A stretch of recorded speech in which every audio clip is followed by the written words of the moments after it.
광해군의 중립외교에 대해서는 학창시절에 다들 한 번쯤 들어보셨을 겁니다. 명나라가 쇠퇴하고 후금이 급부상하는 세력 전환기에 양자택일의 압박을 받고 있던 광해군이 어느 한편을 들지 않았다는 것이 중립외교이죠. 진짜 광해군이 중립외교를 한 것이 맞느냐의 논란은 약간 뒤로 하고 일단 알려진 바로 정리를 하면, 명나라는 임진왜란 당시 조선을 도와준 대국이었고 동시에 사대의 대상이었습니다. 따라서 후금과의 전쟁에서 조선의 원군을 요청했을 때 광해군은 거절할 수 없었죠. 대신 파견한 장수 강옥립에게 실제 전투에서 후금과 정면 충돌하지 말라는 형식적인 항전을 요청했다는 설이 많이 알려져 있습니다. 즉 광해군은 명과의 관계와는 별개로 후금과의 외교 관계도 유지하려고 한 것입니다. 대놓고 친할 수는 없었지만 명을 위한 적극적인 적대 행위를 자제함으로써 후금과의 관계를 최소한 적대적이지 않게 유지하려고 했죠. 이는 조선의 국력을 고려한 실용적 판단이었습니다. 문제는 내부에 있었는데 광해군의 외교는 유교적 명분을 신봉하던 살인, 특히 서인 세력의 반발을 샀습니다. 이들은 광해군의 행동을 명에 대한 배신으로 규정했고 이는 폐모살제와 함께 인조반정의 명분이 되기도 합니다. 결국 이 흐름으로 보면 광해군의 외교는 실패가 아니라 정치적인 이유로 무력화가 되었다고 보는 게 더 적합한 표현이겠네요. 참고로 광해군의 중립 외교가 과대 포장된 면이 있다고 지적하는 사람들도 많습니다. 특히 강옥립에게 청을 적극 공격하지 말라는 광해군의 은밀한 명령은 사실상 허구이며 서인들이 인조반정을 합리화하기 위해 꾸며낸 이야기라고 주장하죠. 이 논쟁은 앞으로도 계속 이어질 것이고 오늘 중요하게 말하고 싶은 것은 이 명청 사이에 우리의 스탠스가 현재 우리나라의 친미나 친중이냐는 논란의 그것과 닮아있다는 것입니다.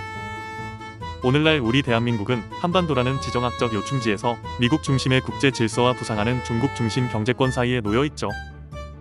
미국은 전통적 안보 동맹이자 기술, 정보, 금융 분야에서 압도적 영향력을 가진 파트너이고 중국은 한국의 최대 무역 파트너이며 지역 안보, 공급망, 경제 전반에 막대한 영향을 미칩니다. 이 지점에서 우리는 친미나 친중이냐는 갈등이 정치, 언론, 국민 감정 속에서 반복되고 있지만 이 문제는 단순한 편 가르기로 해결할 수 없습니다. 즉, 어떤 편이냐가 아니라 어떤 방식으로 관계를 유지할 것이냐가 핵심인 것이죠. 광해군의 이를 교훈 삼아 본다면, 첫째, 현실을 직시한 실리 외교는 반드시 필요하다. 광해군은 도덕보다 생존을 택했고 결과적으로 단기적으로는 전쟁을 피했습니다. 이는 위험하지만 필요한 전략이었다고 볼 수 있죠. 둘째, 명분만을 앞세운 외교는 때때로 파국을 부른다. 인조 정권은 도리를 앞세워 후금에 맞섰고 결국 두 차례 전쟁으로 수많은 백성이 죽거나 잡혀갔습니다. 셋째, 내부 합의 없는 외교는 유지될 수 없다. 광해군은 외교적으로는 유능했지만 국내 정치 세력과의 조율에 실패했습니다.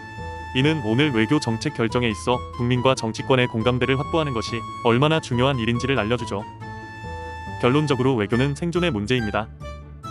우리는 광해군 때와는 비교도 되지 않는 많은 정보와 제도를 갖춘 민주국가에 살고 있으며 따라서 광해군이 보여준 국익 중심의 외교 철학은 더 정교하고 안정된 방식으로 구현될 수 있습니다. 즉, 국익 중심으로 실리를 챙기고 동시에 외교적 주체성을 확보하며 국민적 신뢰와 정치권 합의를 바탕으로 균형을 유지하는 외교가 지향되어야 합니다. 물론 말이 쉽죠. 미국, 중국 그 나라 자체만으로도 버거운데 하필 그 정점에 앉아있는 캐릭터들이 워낙 호락호락하지 않으니 더욱 만만치가 않습니다. 과연 우리 대한민국은 어떤 전략을 펼쳐나갈까요? 오늘은 여기까지입니다. 구독과 좋아요 부탁드립니다. 감사합니다.